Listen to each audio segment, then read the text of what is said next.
My guest at this time is Ohio Republican Congressman Bill Johnson, a freshman representing the Buckeye State's 6th Congressional District.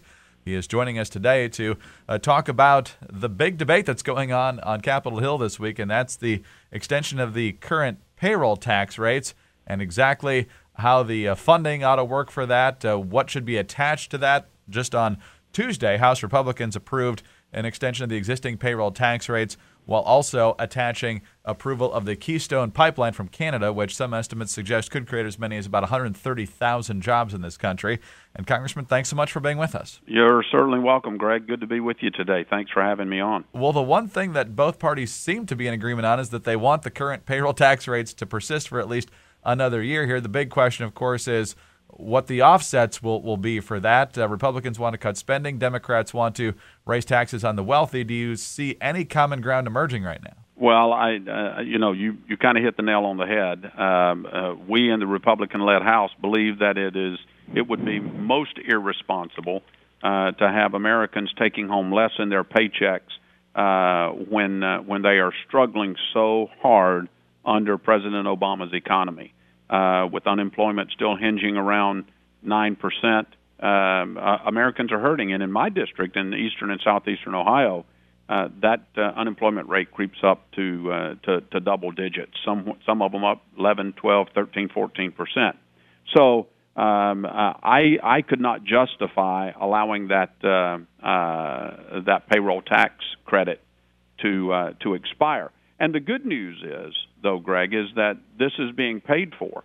The bill includes cuts of about $183.4 billion in government programs, and it's being paid for by, for example, pay freezing federal workers, including members of Congress, on our pay, limiting government benefits for millionaires and billionaires, and targeting fraud, waste, and abuse by reforming entitlement programs. So for the first time, I think, if I've got this right, in American history, we're paying for a tax cut in advance, and that's a good thing.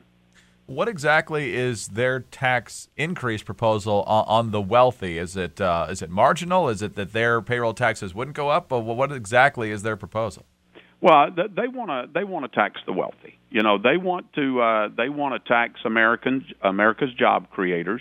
And it really has nothing to do with the payroll tax credit extension. They've been, if you recall, they have been marching down this road for months now, wanting to find a way to tax America's job creators, and that would be equally irresponsible.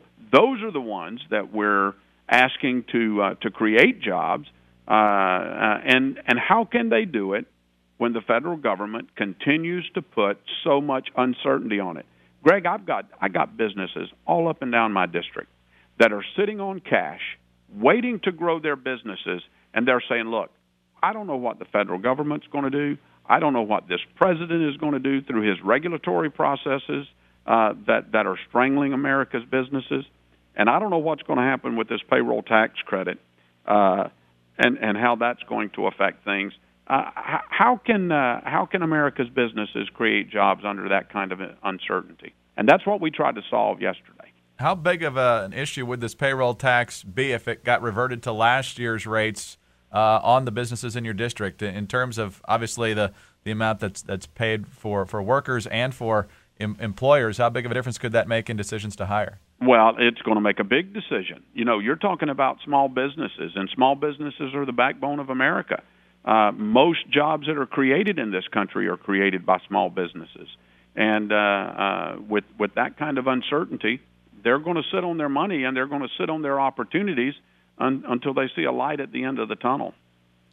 Sir, we've seen this already a couple of times this year with the continuing resolution back in the spring. We saw it with the debt ceiling debate. We get close to deadlines and ultimately something gets done. Do you get the sense that there's any momentum right now over the next couple of days that the government's going to be funded? Well, what we need a Senate that will act. It is unconscionable to me that here we are. This is the United States of America, the largest economy, the most powerful nation on the planet, the one that everybody else in the world looks to for fiscal responsibility and the roadmap to prosperity. And the Senate of the United States is approaching 3 years without having passed a budget. We've tried to solve all of these problems, Greg. We've got 26, I think the latest number is 26 jobs bills that are now sitting over in the House. It may even be 28 jobs bills that are sitting in the Senate, stacked up like cordwood. The president goes around the country road testing his claim that America can't wait. Well, if America can't wait, and oh, by the way, we agree with that, I agree with that, the businesses in my district can't wait, why won't the president tell Harry Reid, look, you've got a budget for 2012 that's sitting on your desk. It's called the Path to Prosperity budget. It solves many of the problems that were brought forward by the credit agencies. It begins the process of tax reform to let Americans keep more of what they earn and businesses to keep more of what they earn. It begins tax code reform so that we've got one of the most onerous corporate tax rates in the country. It begins the process of saving and preserving Medicare for future generations and making sure that current seniors keep the benefits that they've earned. And it begins the process of balancing the budget.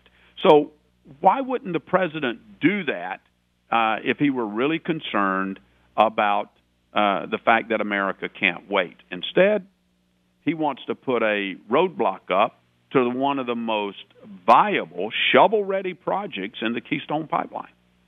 How would that impact your state? I know that we come from Canada down to Texas. What would be the impact on Ohio, if any? It's going to impact everybody. You know, there's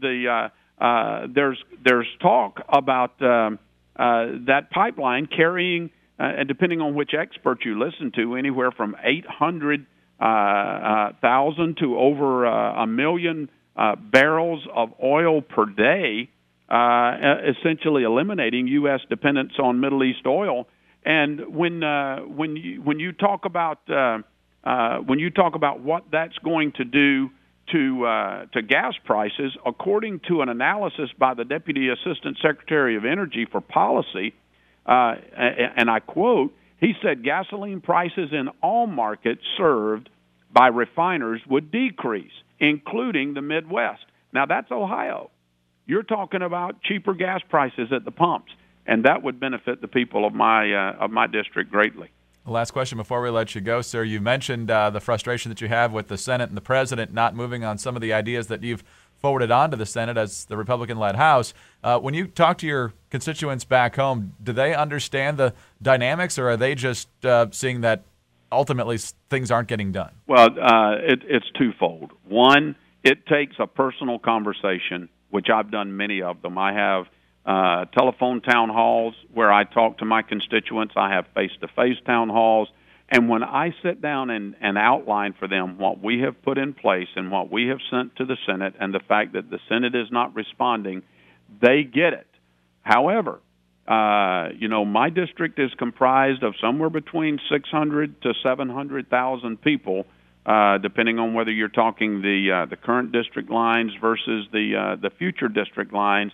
And I can tell you that they are disgusted with the political partisanship that's going on in Washington. They sent me here to change that culture, and that's what I'm trying to do. It's a frustrating situation.